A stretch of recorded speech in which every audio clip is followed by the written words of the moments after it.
22 सितंबर 2024 सुबह के लगभग 6 बज रहे होते हैं कि कर्नाटक पुलिस की करवार इलाके में एक सूचना मिलती है कि आप लोग जल्द से जल्द आ जाइए और यहाँ पर एक व्यक्ति की हत्या हो गई है और उनकी पत्नी के ऊपर भी काफ़ी भारी हथियारों से हमला कर दिया गया है। जैसे वो इन सब बातों को पुलिस को पता चलता है, पुलिस करवार की तरफ रुख करती है और उस गांव में पहुंचती है। तो जैसे ही इन पूरे मामलों को देखती है तो घर के पूरे तस्वीर को एक एक कर संभाल कर देखती है, तो उससे ये लगता नहीं है कि कोई व्यक्ति इस व्यक्ति के साथ कुछ लूटपाट के इरादे से आए हो, इस व्यक्ति के घर में कुछ वो चुरा कर ले गया हो, क्योंकि घर का सारा सामान जैसे का तैसा ही पड़ा रहता है। अगर कुछ इस घर में हुआ होता है तो वो सिर्फ यही हुआ होता है कि उस घर के एक शख्स की मौत और उसकी पत्नी को गंभीर रूप से चोट, जिसे निजी अस्पताल में भर्ती कराया गया रहता है।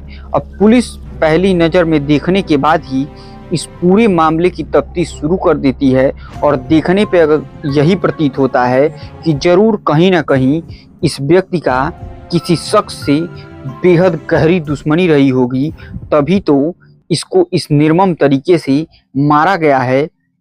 आखिर इस इतने बड़े आदमी की किसी से कौन सी ऐसी दुश्मनी हो गई कि जो उसके घर में कुछ लूटपाट भी नहीं कर रहा है और उस व्यक्ति को हमेशा हमेशा के लिए मौत के घाट उतार देता है। और यही नहीं, उसकी पत्नी को भी चाकुओं से, तलवारों से गोदा गया रहता है और इस व्यक्ति का तो सर ही धड़ से अलग कर दिया जाता है।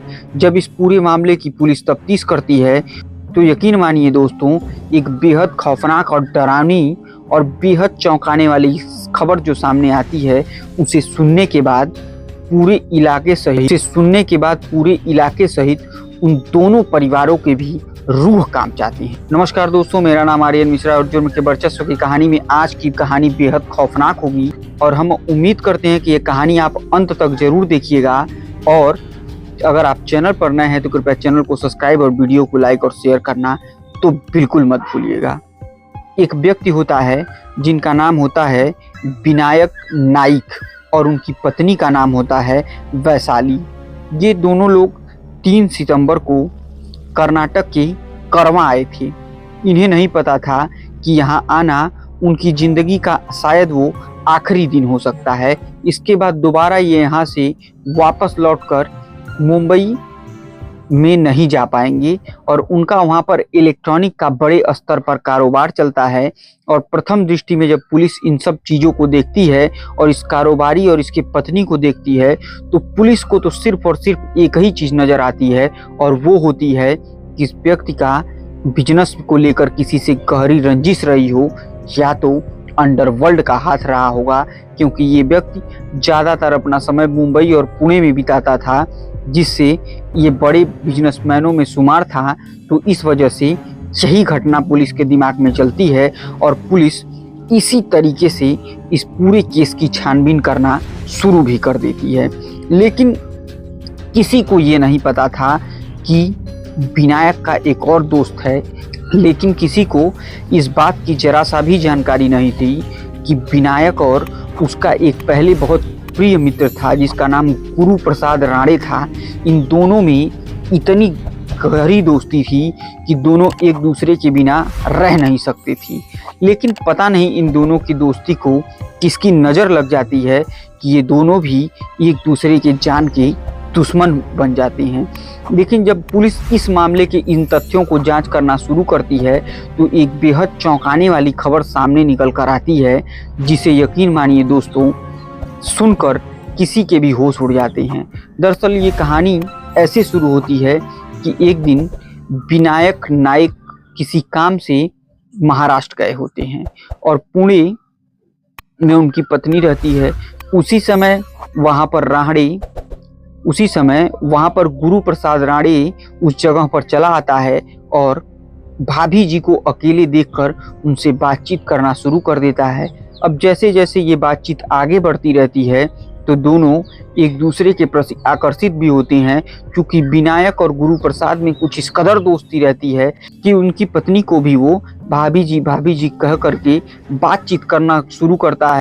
और आखिरकार वो दोनों एक दूसरे से कुछ इस कदर नज़दीक आ जाते हैं कि विनायक को की पत्नी को यानी वैशाली को गुरु प्रसाद राणे से प्यार हो जाता है।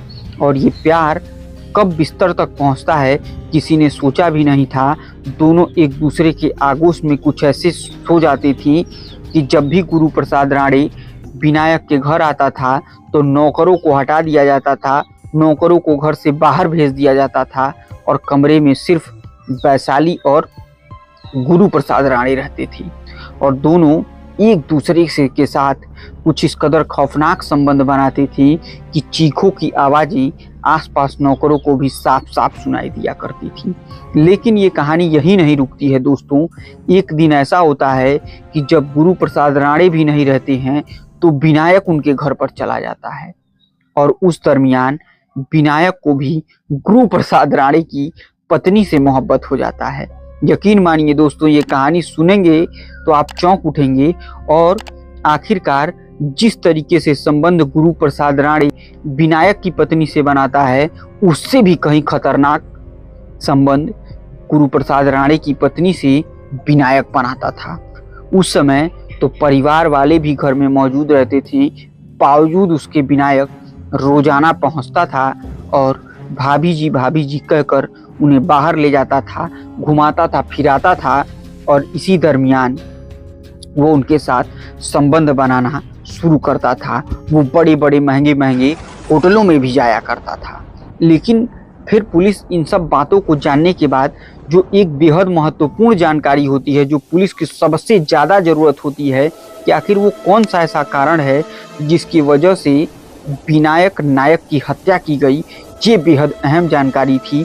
तो पुलिस इस केस की तरफ जब बढ़ती है तो पता चलता है कि विनायक नायक की जिन लोगों ने हत्या की होती है वो लोग सुपारी किलर होते हैं।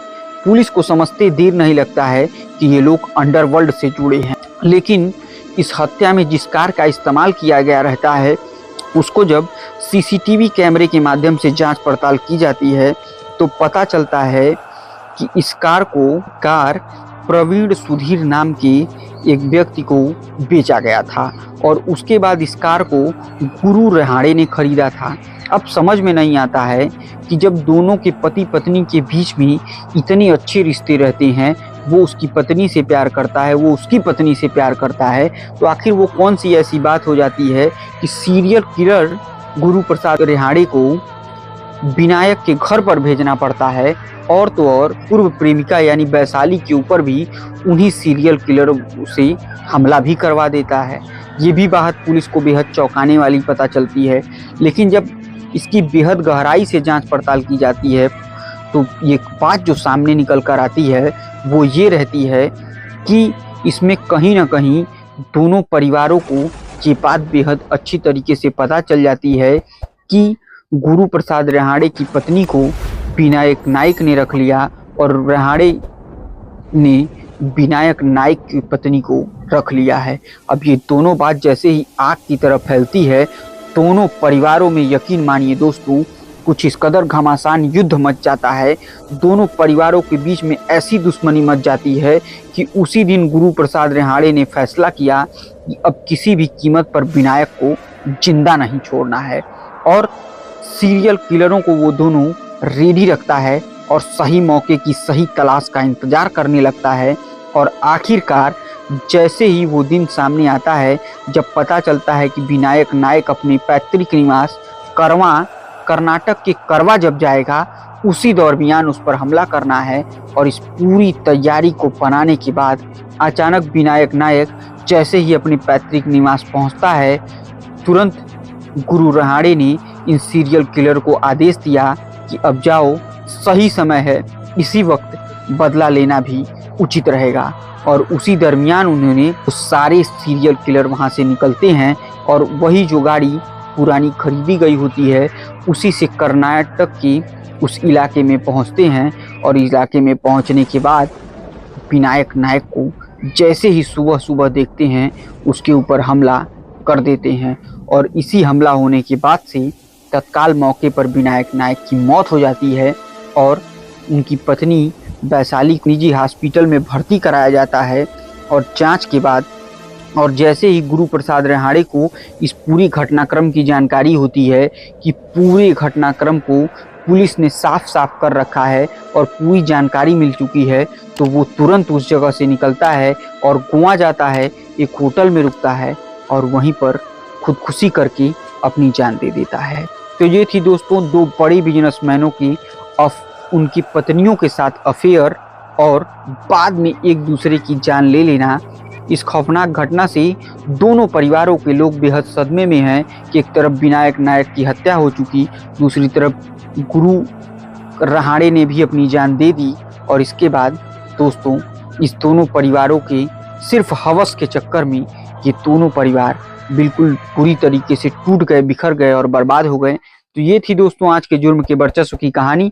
उम्मीद करते हैं हमारी कहानी आपको बहुत पसंद आई होगी, और पसंद आए तो कृपया चैनल को सब्सक्राइब, वीडियो को लाइक और वीडियो को ज्यादा से ज्यादा शेयर कीजिए। तब तक के लिए मुझे दीजिए इजाजत। जय हिंद, जय भारत।